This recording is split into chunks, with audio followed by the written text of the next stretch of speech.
Obviously, we don't want to be too negative when we lose, but it's a strong reminder because this league is really demanding, and it's a good lesson today. 3 home Premier League wins in a row. It's the first time in over 2 years that's happened at the club. That feels a good base now to build on. Yeah, it's really important, but at the same time, it's frustrating not to have this kind of performance again. It's nothing to do with playing well. It's this kind of performance at home. We need to do that away also because it's our responsibility to play like this. Wayne, a couple of tactical tweaks today from Ruben Amorim that really paid dividends. Yeah, I thought it was a really good, important win, but what I really liked was he simplified the game for the players, and Bueno was getting a lot closer to Sesko, which I think really helped Manchester United, especially the first 30 minutes. Sunderland struggled to deal with it. So if we watch here, Manchester United in a good shape, and Bueno and Sesko were never really too far away from each other.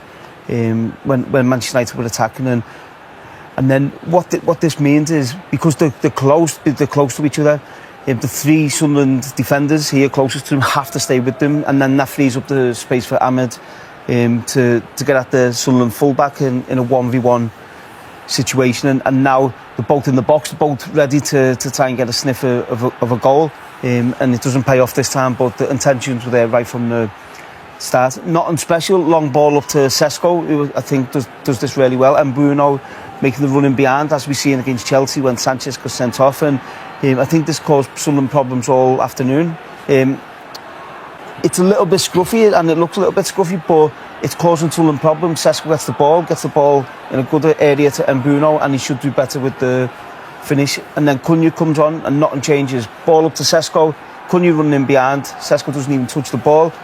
He gets a 1v1 and an opportunity to score a goal. So I think that it's a subtle change which Amorim made today, but I think it was the right one. It was clever, and Sunderland really struggled to cope with it, especially the first 30 minutes. This game had everything that kind of, you'd think, do you throw a new goalkeeper into it? Because from a drama point of view, it could have all gone horribly wrong, couldn't it? They're under enormous pressure, Manchester United. Sunderland coming on the back of a really good start to the season. You throw a 23-year-old in for his debut, and obviously, he's come with a great reputation from Antwerp, the Belgian goalkeeper, but he stood up to that challenge today. Yeah, it was a big decision, and I think it's difficult to be the goalkeeper of Manchester United, but I thought he's done really well for the majority of the game, and I think you see early on here, nothing crazy, get rid of the ball, and it puts Manchester United on the attack.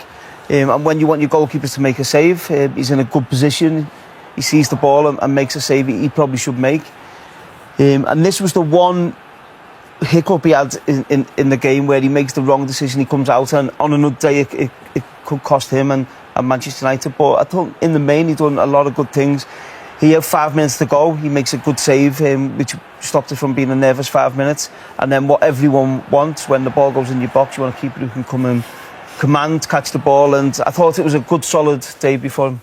And of course, pockets of the crowd shouting, "Are you Schmeichel in disguise?" won't have harmed his confidence, will it, today? Yeah, I think we all hope he can be the next Peter Schmeichel. And just briefly, Amorim saying that this was an adult performance today. Probably mature, I think he means. Certainly in the first 30 minutes. It was a more even game when Sunderland matched them up and changed their system. Sunderland were a much better team and were more competitive then, but it was a huge win for Man United. Certainly good lessons all round, but a huge relief for Ruben Amorim. He said his team played with more maturity. What did you make of Manchester United's performance today? Yeah, I think they deserved the win. They come out very positively. They're under a little bit of pressure going into that game because everyone was expecting them to beat Sunderland at home, of course. But we know the results that they've had. But no, I think the players went out there. They were very much on the front foot. They had good movement. In the end, when the chances come, they finished them well. Mount's done very well. He's come back from injury, but when he's been put in there, whether he's coming on from the bench or he starts, he's starting to perform similar to how he was at Chelsea years ago, and he'll get better and better. This is his goal. Well, we used to see him do this at Chelsea. He gets in really good positions. Technically, he's always been decent. He used to come up with some good goals for Chelsea. He's had a torrid time with injuries, and of course, there's always been criticism of any United player who doesn't hit the ground running and start contributing. So he'll be pleased tonight. He'll be really relieved, and now he's given the manager a problem. I think Cunha was on the bench to start today. So Mount come in and did his job. Šeško's come in and scored, got his first home goal, which is great for any new striker. Yeah, it is. It is. And you know what's good about that, Dan? Because like obviously you want him to do the old up play and that, but in the box with things like this, if he's not there in and around that, I'd be very disappointed. So to see him moving, getting his foot in there just before the defender is what he's going to need to do. So you can nick some goals, get some confidence, and then start scoring some more goals for the club. And I guess the question is, on the minds of all the fans, is can they back it up with another win? They've not managed to register back-to-back wins under Amorim. There's now an international break, which perhaps has come at the wrong time for them, and it's Liverpool on the other side of it. It's Liverpool at Anfield, you know. If it was at home, maybe. Liverpool has just lost as well. They've lost. They'll be hungry. They've lost 3 on the trot, Liverpool. That's unlike them. So I think that'll all be forgotten, Liverpool's 3. You know, Man United are in town, you're in our house. It's probably a real tough fixture for Man United now. And what are your thoughts, Danny, on the fact that everybody's been talking about Amorim and his system and that the players don't actually fit his system? Do you agree with that? Do you think that's where the problem has been with Man United? Well, I'm not a big fan of the system generally, but more recently, the games I've seen and the goals they've conceded have been individual errors rather than the system. They've had numbers behind the ball. They've been in good positions in terms of how compact they are. They haven't been stretched all over the place. But when you've got Bruno in the middle of the park trying to track runners and see danger, which he's not done generally all his career, where you've got Luke Shaw in centre-half positions getting physically bullied by someone like Haaland, because he's a left-back primarily, and there's many more examples of these, then that's on the manager for putting the wrong people in the wrong positions, irrelevant of system. The fact is, you're playing for Manchester United. You know, you've got to be competing and be competitive. They've spent a lot of money, and whatever system they play, it looks like they don't have the quality to compete with the best teams. I really think, Dan, that they've got a problem defensively. I do, I like that system. Defending as a 5 and you concede, it's very hard then to get a press on properly. United can't press anyone, particularly with Fernandes and Casemiro. In that, just 2 of them in the central midfield. You're going to be outnumbered and you can't really get the press. Even if you've got legs in there, it's difficult.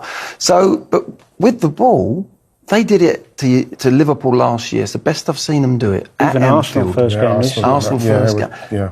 They can play that system with the ball. It's defensively where I think he's got to change. If he's got to change the system, it'll be when the opponents have got the ball, do you slip in? And we see other teams do it. Slip into a 4. But when you get the first 2 or 3 passes, bang, you've now got 3 at the back. You've got your wide men wide and your 2 little inside forwards, however you want to do it. But there's 2 different styles of playing. When you defend, you've got a slight. But ultimately, whether he plays 3 or 4 at the back, one of the problems is essentially the lack of pace. Yeah. And at this level, if you want to go and attack teams and get up.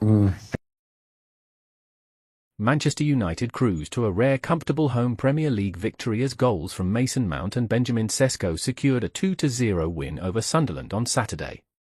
With the pressure growing on manager Ruben Amorim after a disappointing start to the season, Mount calmed the nerves around the ground with a fine early finish to break the deadlock.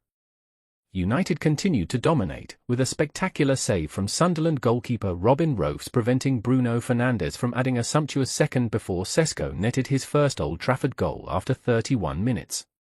Sunderland were awarded a penalty late in the first half, a decision that was overturned following a VAR intervention, but they never really threatened after the break as United eased to a 3rd home league victory of the season. The result put United in provisional 8th place with 10 points from 7 games, 2 places below Sunderland on 11. Wins, especially comfortable ones, have been in short supply for Portuguese Amorim since he took charge in November. United supporters have slowly started to turn on the new manager as a result, with nothing short of victory over promoted Sunderland, despite the visitors' impressive start to the season, enough to appease the disgruntled masses. Mount's superb control and finish was just what the beleaguered boss needed. The fine strike was the earliest United have scored in the Premier League since Marcus Rashford's goal at Ipswich Town in Amorim's first game in charge. It was only a matter of time until the hosts scored again, such was their dominance. From a long throw, Sesko was alert to the flick-on before steering home his second in as many games. United thought they had shot themselves in the foot as Sesko was penalised for a high boot in his own penalty area, only for VAR to deem it not to be a foul. The hosts took their foot off the gas in the second half, but still should have added to their tally, with veteran Brazilian Casemiro blazing their best chance over the bar. Sunderland did manufacture a late gilt-edged chance, but Senne Lammens, making his debut in the United goal, stood tall to block, completing an assured performance from the keeper and his new teammates.